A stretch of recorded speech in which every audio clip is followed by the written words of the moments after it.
Jujur saja, sampai hari ini gue nggak paham siapa yang memulai membuka sumpah pocong ini. Karena meskipun terlihat ringan, sumpah ini bisa sangat menyiksa bagi mereka yang sebenarnya berbohong, namun melakukan sumpah tersebut. Nah, penggunaan sumpah ini yang gue tahu itu sangat jarang, karena proses yang aslinya cukup ribet. Belum lagi menurut beberapa pandangan ahli spiritual, ini sudah termasuk proses ilmu hitam. Jadi sampai sini kalian sudah bayangin lah ya. Entah cerita ini nyata atau fiksi, tapi yang jelas cerita ini menarik dan menyeramkan. Selamat datang di Double Y, tempat di mana cerita serem bukan sekedar dongeng.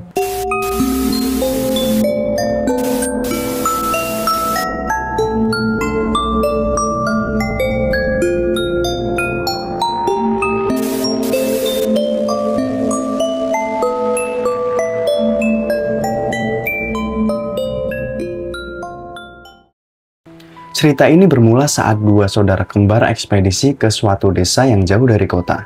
Mereka peka akan hal gaib dan bisa melakukan ekspedisi seperti ini.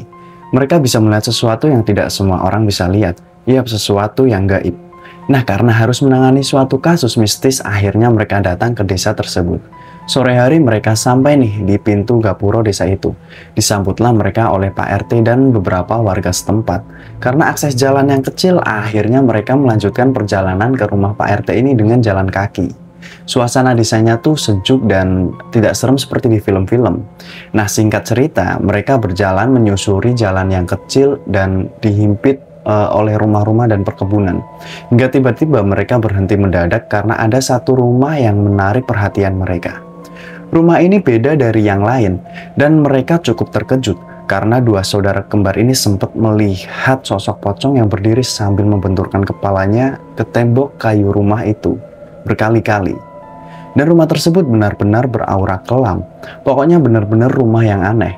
Nah, saat itu mereka pikir, paling ini rumah milik dukun yang memang memelihara pocong. Tapi ternyata Pak RT menyadari perubahan raut wajah mereka.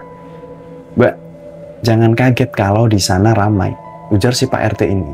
Dan Pak RT bisa tahu yang mereka rasakan karena Pak RT ini salah satu tetua adat desa itu yang memiliki spiritual cukup tinggi. Nah, sontak pertanyaan ini membuat beberapa warga langsung lirik kanan kiri seperti mematung. Ternyata setelah sampai di rumah yang akan mereka tempati, akhirnya Pak RT menceritakan kisah kelam rumah tersebut. Konon, setiap ada yang berani membersihkan rumah tersebut, pasti saja besoknya sakit parah. Awalnya semua tidak percaya, namun terus berulang sampai di korban terakhir yang bilang, "Saya nggak sanggup, Pak. Saya baru ambil air di sumur, tiba-tiba bau busuk dan pocong hitam itu di depan muka saya." Jadi bukan cuma sekali kejadian ini menimpa beberapa warga yang ingin membersihkan rumah. Alhasil rumah tersebut terbengkalai dan kosong, ditinggal oleh penghuninya. Dan ternyata rumah ini memang rumah orang yang pernah melakukan sumpah pocong. Jadi sumpah pocong ini terjadi sekitar 2 tahun yang lalu ketika saudara kembar ini datang ke desa itu. Jadi ya masih tergolong baru. Lanjut, Pak RT ini bilang, ini semua terjadi karena si pemilik rumah sempat tidak mau mengakui kejahatannya. Jadi si pemilik rumah ini kita sebut saja Pak Moyo ya. Itu dicurigai mengambil dan membunuh ternak warga.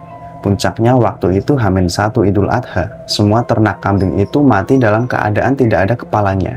Kenapa warga menuduh pelakunya adalah Pak Moyo? Karena ada satu warga yang pernah melihat siluet Pak Moyo ini beberapa kali seperti memantau tempat ternak kambing itu. Dan Pak Moyo ini nggak pernah bersosialisasi sama warga. Dan tiap dipanggil pasti kabur, tatapannya pun tajam banget.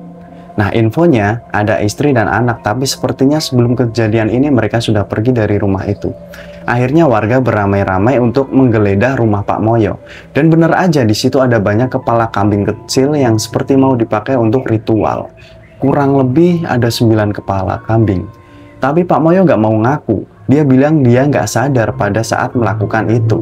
Nggak sadar gimana ya, orang buktinya udah di depan mata. Nah, pada akhirnya tetua adat di sana berunding keras gimana caranya Pak Moyo ini mau ngaku dan minta maaf ke warga yang dirugikan. Ada salah satu tetua adat lain namanya Pak Rosid yang menyarankan untuk sumpah pocong. Tujuannya biar si Pak Moyo ini kapok dan mau mengakui kejahatannya. Akhirnya diiyainlah ini sama warga dengan harapan dia takut dan mau ngaku. Dikira bakal mengakuinya, nggak taunya Pak Moyo ini mau dong disumpah pocong. karena dia kekeh ngerasa nggak sadar. Terus bilangnya dia semacam kena hipnotis. Oke lah, akhirnya dilakukanlah ini sumpah pocong. Di luar sepengetahuan Pak RT, ternyata tetua adat yang lain menggunakan sumpah pocong dengan percampuran ilmu hitam supaya efeknya lebih keras. Pak RT pikir mungkin efeknya akan hilang jika dia mengakui nanti, tapi ternyata salah besar. Ritual yang dipakai itu menggunakan kafan asli dibaluri tanah kuburan. Lalu ada 3 kafan kecil diisi rambut, tanah kuburan, darah kembang 7 lupa.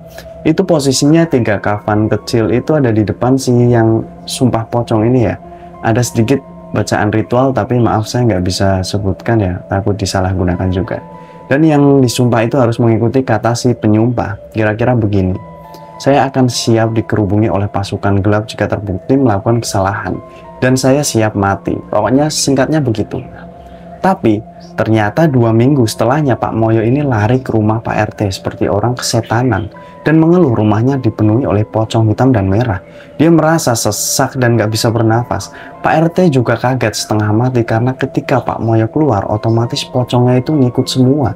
Kondisi Pak Moyo sudah mengkhawatirkan. Badannya dipenuhi oleh luka, telinganya berdarah, pokoknya kacau sekali. Akhirnya Pak RT ini bilang kamu harus mengakui kesalahan kamu, dan alhasil Pak Moyo ini masih nggak nerima tuh. Awalnya kalau dia itu salah, tapi karena sudah lelah, lusanya Pak Moyo datang dan meminta maaf atas kejadian tersebut. Intinya dia kapok dan nggak akan mengulangi lagi. Dia ngerasa iri karena warga banyak yang berhasil usahanya, jadi dia berniat mau pesugihan. Akhirnya Pak RT panggil warga dan bersiap untuk melepaskan tali sumpah pocong ini. Hanya saja tidak semudah itu, karena ternyata ini sudah ada percampuran ilmu hitam dan gak akan bisa lepas semudah itu. Padahal harusnya sih bisa lepas jika ritual yang digunakan tidak melenceng. Pak RT langsung cepat memanggil ketua adat yang lain, meminta pertanggungjawaban karena kondisi Pak Moyo sudah semakin lemas dan selalu berteriak. Dan sesaat tetua yang lain sedang melepaskan tali sumpah itu, Pak Moyo juga ikut wafat karena bercampur pula dengan akibat dia yang sudah mulai ritual pesugihan namun gagal. Nah, sejak saat itu rumah tersebut nggak ada yang mau nempatin. Istri dan anaknya juga tidak tahu ada di mana. Semua nggak ada yang punya kontaknya. Dan ternyata si pocong ini pun meskipun Pak Moyo sudah wafat, mereka masih tinggal di rumah itu. Nggak ada yang sanggup buat usir atau bersihin. Tiap ada yang mau bersihin langsung besoknya sakit parah. Dan alhasil rumahnya dibiarkan begitu saja. Nah, itulah kenapa sumpah pocong ini termasuk berbahaya. Dan tidak segampang itu, apalagi sudah ada ritual untuk mengikat. Karena yang asli itu harus ada pengikatnya. Dan setahu gua, sumpah pocong ini jarang dilakukan tanpa alasan yang kuat. Jadi gimana guys? Apakah kalian percaya dengan cerita tadi? Atau kalian juga pernah mengalaminya? Tulis saja di kolom komentar. BWW pamit undur diri.